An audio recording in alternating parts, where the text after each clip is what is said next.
जम्मू कश्मीर के उरी में मुठभेड़ में एक दहशतगर्द की लाश बरामद की गई है। एलओसी के पास दो दहशतगर्द दरअंदाजी की कोशिश कर रहे थे, जिसके बाद मुठभेड़ शुरू हुई।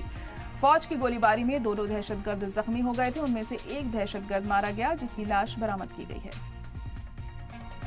तो जम्मू कश्मीर के उरी में एक लाश बरामद की गई है। एक दहशतगर्द की लाश बरामद हुई है। एलओसी के पास दो दहशतगर्द दरअंदाजी की कोशिश कर रहे थे, जिसके बाद मुठभेड़ शुरू हुई और फौज की गोलीबारी में दोनों दहशतगर्द जख्मी हो गए थे। उनमें से अब एक दहशतगर्द को मारे जाने की खबर है, जिसकी लाश बरामद की गई है।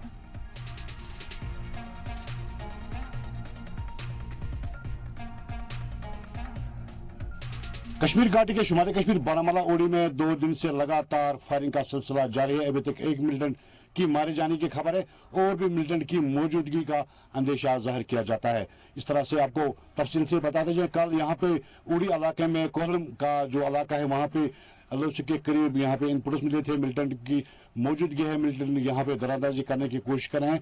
तो उसके बाद इंडियन आर्मी, बीएसएफ और पुलिस को जब पता चला तो वो पहले सर्च ऑपरेशन चला गया। सर्च ऑपरेशन फिर इनकाउंटर में तब्दील हुआ। 2 दिन लगातार यहाँ फायरिंग के बाद अभी तक एक मिलिटेंट मारा गया है और भी मिलिटेंट की मौजूदगी यहाँ पे जाहिर की जा रही है और लगातार सर्च ऑपरेशन का सिलसिला भी जारी है। BS सागर, सलाम टीवी, उड़ी, बारामूला, कश्मीर।